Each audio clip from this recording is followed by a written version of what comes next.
Ceci n'est pas un film, ce sont des notes prises au jour le jour. En fait de commentaires, d'autres notes écrites quand je ne filmais pas. Quitte à faire une démonstration des possibilités du Super 8, j'aurais autant aimé la faire ailleurs que dans cette ambassade, et avec d'autres personnages que des réfugiés politiques.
I'm writing you this letter from a distant land. Its name is Siberia. For most of us, that name suggests nothing but a frozen devil's island. And for the Tsarist General Andreevich, it was the biggest vacant lot in the world. Fortunately, there are more things on heaven and earth than any general, Siberian or not, has ever dreamed of.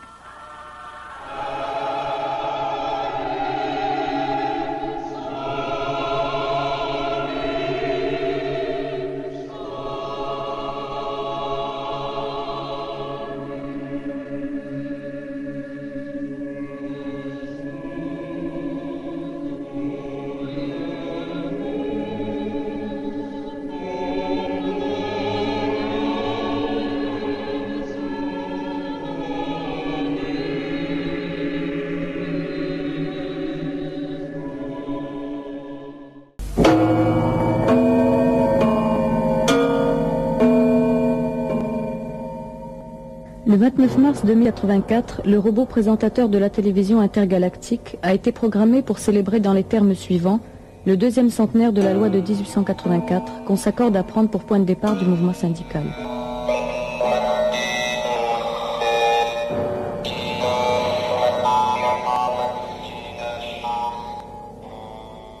Bien perplexes ils étaient, ceux qui avaient reçu commande d'un film consacré à 100 ans de syndicalisme en France et qui avaient imaginé de sauter carrément encore un siècle.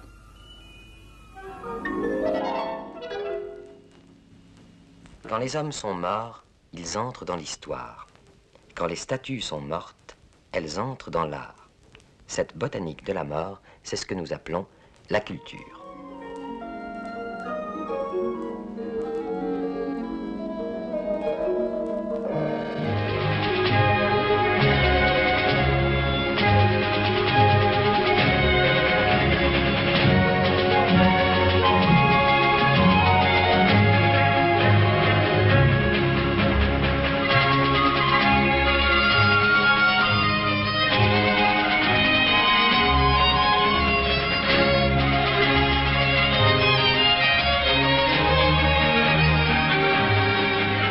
Nous sommes les Martiens de l'Afrique.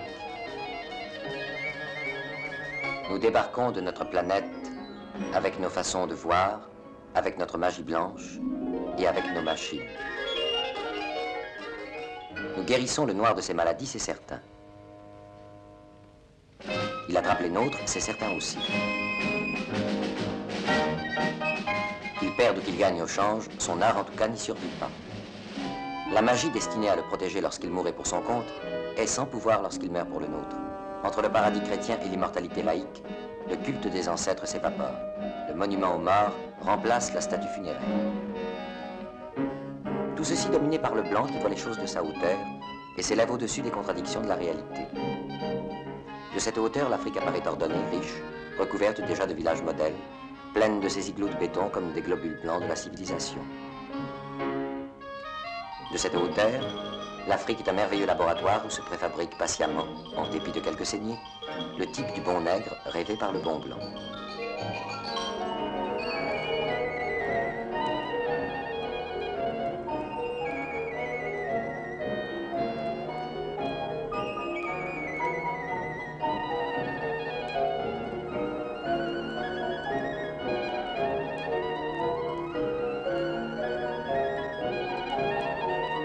To this tribute to Yves Montand, I looked around me.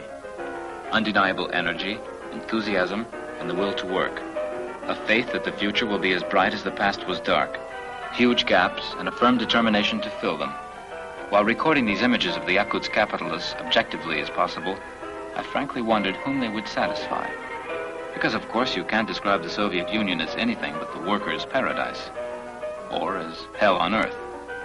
For example, Yakutsk, capital of the Yakutsk Autonomous Soviet Socialistic Republic, is a modern city in which comfortable buses made available to the population share the streets with powerful Zims, the pride of the Soviet automobile industry. In the joyful spirit of socialist emulation, happy Soviet workers, among them this picturesque denizen of the Arctic reaches, apply themselves to making Yakutsk an even better place to live. Or else, Yakutsk is a dark city with an evil reputation. The population is crammed into blood-colored buses, while the members of the privileged caste brazenly display the luxury of their Zims, a costly and uncomfortable car at best. Bending to the task like slaves, the miserable Soviet workers, among them the sinister-looking Asiatic, apply themselves to the primitive labor of grading with a drag beam. Or simply, in Yakutsk, where modern houses are gradually replacing the dark older sections, a bus less crowded than its London or New York equivalent at rush hour passes a Zim, an excellent car reserved for public utilities departments on account of its scarcity. With courage and tenacity under extremely difficult conditions, Soviet workers, among them this Yakut afflicted with an eye disorder, apply themselves to improving the appearance of their city, which could certainly use it.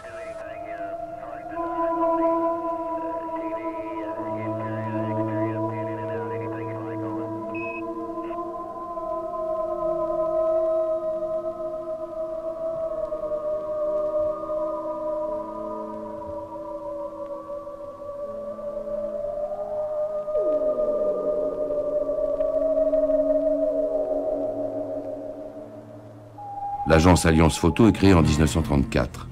Fixer les instants, découvrir le monde, c'est une époque qui commence.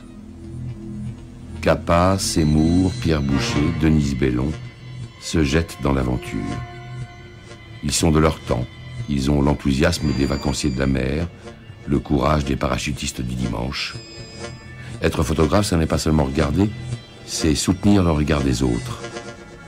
D'un écrivain, ce peut être Jean Giono. D'un acteur, ce peut être Jean-Louis Barrault. Ce peut être aussi Henri Miller, une lépreuse au Maroc, une beauté du désert, une petite fille avec chat, un peintre avec chat, un peintre sans chat.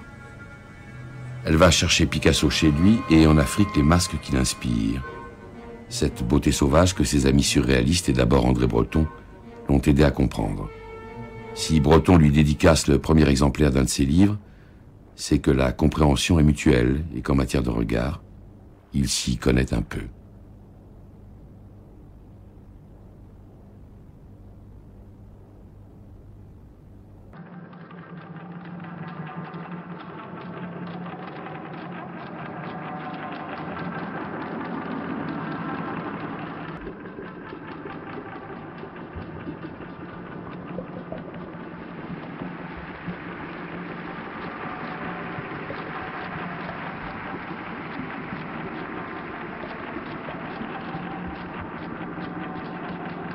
Le train peuplé de dormeurs assemble tous les fragments du rêve, en fait un seul film, le film absolu. Les tickets du distributeur automatique deviennent des billets d'entrée.